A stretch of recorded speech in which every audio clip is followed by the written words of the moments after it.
This is Nanjing Road. For over a century now, it has been the most famous shopping street in all of China.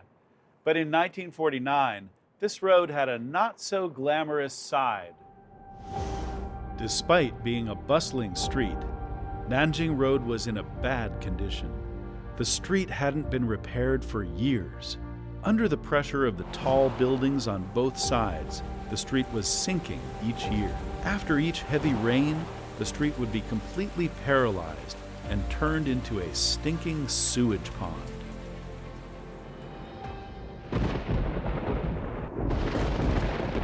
On 24 July 1949, 2 months after the communist takeover, Typhoon Gloria hit Shanghai unexpectedly.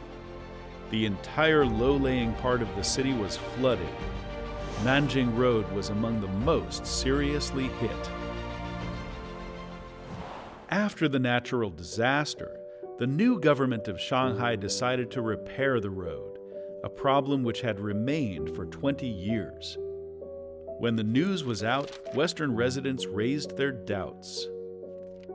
As the North China Daily News observed, nationalists never repaired the greater part of the street dilapidations left over from the time of the puppet administrations during the war, with the result that holes which then began to form have assumed large dimensions. With the many immediate tasks confronting the authorities, some people agreed that problems like road repair might conceivably be deferred for later consideration.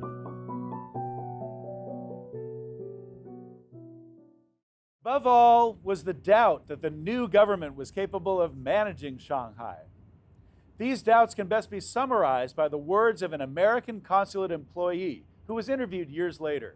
He said, "Here is Shanghai, one of the world's largest cities, a very complex city. How was it going to be run by these people who had come out of caves in northwest China?"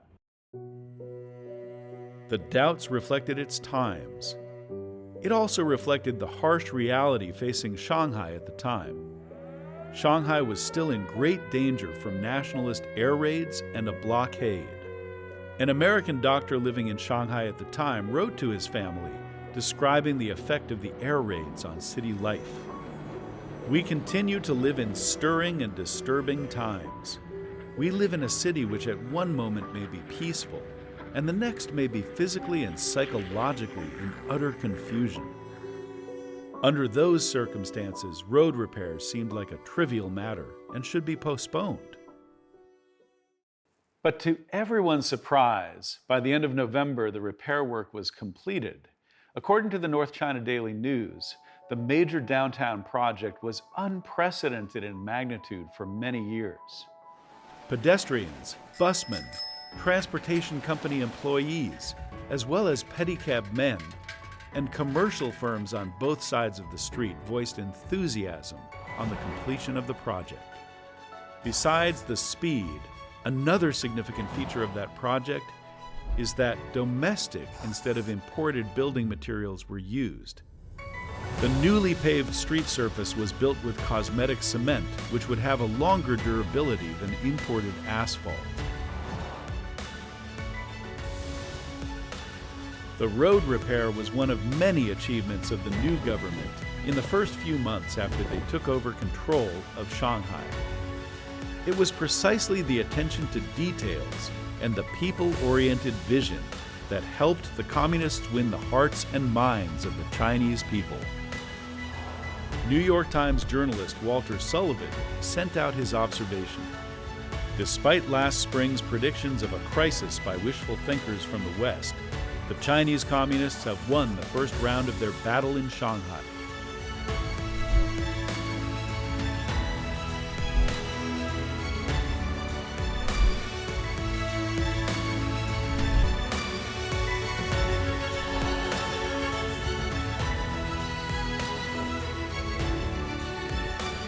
The new Shanghai was born.